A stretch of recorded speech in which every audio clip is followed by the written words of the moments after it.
ইসরায়েলের আগ্রাসনের পাল্টা জবাবে গত কয়েকদিনে একাধিক পালায় ক্ষেপণাস্ত্র ও ড্রোন হামলা চালিয়েছিল ইরান, যার নাম দেওয়া হয়েছে অপারেশন টুরু প্রমিস 3। বিশ্লেষকদের মতে ইরান এখনও পর্যন্ত তার সর্বাধুনিক ক্ষেপণাস্ত্র ব্যবহার করেনি, তবুও ইসরায়েলের প্রতিরক্ষা ব্যবস্থা কার্যত অকার্যকর হয়ে পড়েছে। 13 জুন ইসরায়েল ইরানের উপর একতরফাভাবে যে হামলা চালায়, যার লক্ষ্য ছিল ইরানের পারমাণবিক, সামরিক ও আবাসিক স্থাপনা। এতে শীর্ষ সামরিক কর্মকর্তা, বিজ্ঞানী ও বহু বেসামরিক মানুষও কিন্তু নিহত হন। এর প্রতিক্রিয়ায় ইসলামী বিপ্লবী গার্ড বাহিনীর এরোস্পেস ফোর্স 13টি ধাপে ক্ষেপণাস্ত্র হামলা চালিয়েছে। বিশ্লেষকরা ইরানের হামলায় 10টি গুরুত্বপূর্ণ কৌশল চিহ্নিত করেছেন। তাসনিম নিউজ এজেন্সির প্রতিবেদনে তা তুলে ধরা হলো। 1 নম্বরে, দিন রাতে অনিয়মিত হামলা। নির্দিষ্ট সময়ের পরিবর্তে দিনে রাতে যে কোনো সময় আঘাত হানায় ইসরায়েল প্রতিরোধে অপ্রস্তুত। মূলত ইরান যে কৌশলে ইসরায়েলিদের বিরুদ্ধে তারা জয়লাভ করছে বা সফল হচ্ছে, সেটার ক্ষেত্রে প্রথম তারা যে কৌশলটা অবলম্বন করেছে সেটা হচ্ছে কখনো দিনে কখনো রাতে, আবার দিনের কখনো এক সময়, আবার রাতের কখনো আরেক সময়। নির্দিষ্ট সময় তারা হামলা করছে না, যার কারণে ইসরায়েলি যে আকাশ প্রতিরক্ষা তারা স্পষ্টভাবে তারা আগে থেকে প্রস্তুতি নিতে পারছে না যে কোন সময়ে হয়তো আঘাত আসবে। 2 নম্বর, ভ্রান্তি তৈরির কৌশল। আসল ও ভুয়া হামলার সংমিশ্রণে ইসরায়েলের বিমান প্রতিরক্ষা বিভ্রান্ত হয়েছে। এক্ষেত্রে ইরান পটকা ক্ষেপণাস্ত্র ব্যবহার করেছে। কখনো তারা আসল ক্ষেপণাস্ত্র ব্যবহার করছে, আবার কখনো তারা নকল ক্ষেপণাস্ত্র ব্যবহার করছে। যখনই তারা আকাশে অর্থাৎ নকল ক্ষেপণাস্ত্রের উদ্গীরণ দেখছে বা ধোঁয়া দেখছে, ইসরায়েল বিভ্রান্ত হচ্ছে, তারা মনে করছে যে হয়তো এটাই আসল ক্ষেপণাস্ত্র, আর তখনই তাদের আকাশ প্রতিরক্ষা সিস্টেম থেকে ক্ষেপণাস্ত্র ছুটছে। আর সেই সুযোগে ইরানের প্রকৃত যে ক্ষেপণাস্ত্র সেটা মূলত ইসরায়েলের ভূখণ্ডে আঘাত আনছে।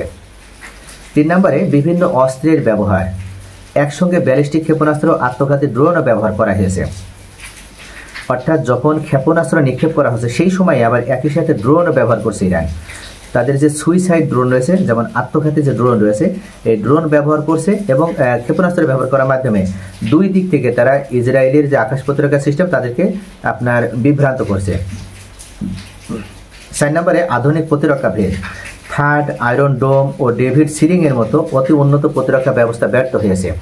মূলত ইরানের এই সম্মিলিত সফলতার অন্যতম গুরুত্বপূর্ণ যে দিকটা সেটা হচ্ছে এখন পর্যন্ত ইরান থেকে ছোড়া যে ক্ষেপণাস্ত্র, সেই ক্ষেপণাস্ত্র সম্পূর্ণভাবে প্রতিহত করতে ব্যর্থ হয়েছে। বিশ্বের অন্যতম এবং সবথেকে আকাশ প্রতিরক্ষা ব্যবস্থা ইসরায়েলের হাতে থাকার পরও থার্ড, আয়রন ডোম ও ডেভিড সিলিংয়ের মতো অতি উন্নত প্রতিরক্ষা ব্যবস্থা ব্যর্থ হয়েছে, যার কারণে ইরান সফল। অনিয়মিত ক্ষেপণাস্ত্র নিক্ষেপ। 5 নম্বরে, বিভিন্ন ধরনের ও বিভিন্ন গতির ক্ষেপণাস্ত্র ব্যবহার ইসরায়েলের প্রতিরোধ ব্যাহত করেছে। অর্থাৎ কখনো উচ্চ পাল্লার, কখনো স্বল্প পাল্লার, কখনো মাঝারি পাল্লার বিভিন্ন গতি সম্পন্ন ক্ষেপণাস্ত্র নিক্ষেপ করা হয়েছে, যার কারণে ইসরায়েল আগে থেকে গেস করতে পারছে না বা তারা অনুধাবন করতে পারছে না যে এই ক্ষেপণাস্ত্রটা কোন পাল্লার ক্ষেপণাস্ত্র হবে। 6 নম্বরে, চমকপ্রদ লক্ষ্যবস্তু। ইরান প্রতিনিয়ত নতুন নতুন লক্ষ্যবস্তুতে আঘাত আনছে, যা ইসরায়েলের কাছে অপ্রত্যাশিত এবং ইসরায়েল আগে থেকে এটা তারা উপলব্ধি করতে পারছে না বা কোনোভাবে তারা বুঝতে পারছে না বা অনুধাবন করতে পারছে না যে এবার ইরান কোন ধরনের লক্ষ্যবস্তুতে আঘাত আনতে পারে। অর্থাৎ এক এক সময় এক এক ধরনের লক্ষ্যবস্তুতে আঘাত আনছে ইরান। 7 নম্বরে, সীমাহীন হামলা ক্ষেত্র। হামলা কেবল একটা নির্দিষ্ট অঞ্চলে সীমাবদ্ধ নয়, বরং পুরো দখলকৃত ভূখণ্ডে বিস্তৃত রেখেছে। ইরান শুধুমাত্র ইসরায়েল, তেল আবিব বা হাইফাতে যে শুধু হামলা করছে তা নয়, গোটা দখলকৃত যে অঞ্চল, সেই গোটা দখলকৃত অঞ্চলের ভূখণ্ডেতে বিভিন্ন সময় বিভিন্ন জায়গায় হামলা করছে, যার কারণেও মূলত আয়রন ডোম ব্যর্থ হচ্ছে। তো উন্নত তথ্য ভাণ্ডার। 8 নম্বরে, ইরানের কাছে সেনাঘাঁটি, তেল শোধনাগার ও অবকাঠামোর বিশদ টার্গেট লিস্ট রয়েছে। যুদ্ধের পূর্বে কিন্তু ইরানের পক্ষ থেকে দাবি করা হয়েছিল যে তাদের গোয়েন্দা সংস্থা সফলভাবে ইসরায়েলের অভ্যন্তরে থাকা বিভিন্ন সামরিক স্থাপনা, তেল শোধনাগার, এমনকি পারমাণবিক কর্মকাণ্ড বা পারমাণবিক স্থাপনারও, এমনকি বিভিন্ন রাষ্ট্রের সাথে তাদের যে গুরুত্বপূর্ণ চুক্তি, যে প্রতিরক্ষা চুক্তি, সেই চুক্তি সম্বলিত গোপন নথিপত্র তারা ইতোমধ্যে হাত করতে পেরেছে।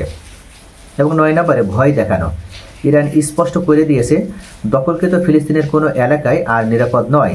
এর মাধ্যমে ইসরায়েলিদের ভীত সন্ত্রস্ত রাখছে ইরান উল্লেখ করেছিল আগেই যে তারা যে ফিলিস্তিনের যে জায়গাগুলো ইতিমধ্যে দখল করেছিল, সেই জায়গায় তারা যে আবাসিক এলাকা হিসেবে গড়ে তুলেছে, সেই জায়গা তাদের ছেড়ে দিতে হবে, নতুবা একের পর এক হামলা করার মাধ্যমে তাদেরকে দোজখে প্রেরণ করা হবে। এই ভয় দেখানোর পরপরই মূলত কার্যত ইসরায়েলের প্রতিরোধ ব্যবস্থা অনেকটাই দুর্বল হয়ে এসেছে।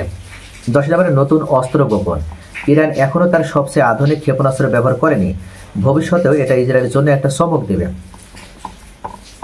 এখন পর্যন্ত এই 10 কৌশলের কাছে নাস্তানুবাদ হয়ে যাচ্ছে ইরান এবং এই 10 কৌশলের কাছে নাস্তানুবাদ হচ্ছে ইসরায়েল, এবং যার কারণে মূলত ইরানের এই ধরনের কৌশলী পদক্ষেপ নেওয়ার জন্যই ইসরায়েল সেভাবে তারা প্রতিরোধ ব্যবস্থা গড়ে তুলতে সক্ষম হচ্ছে না, এবং এখন পর্যন্ত তারা ইরানের বিরুদ্ধে সফলতা হয়তো দূরে থাক, তারা নিজ দেশের অভ্যন্তরে নিজ দেশের নাগরিকদের স্বাদের নিরাপত্তা তারা নিশ্চিত করতে ব্যর্থ হচ্ছে।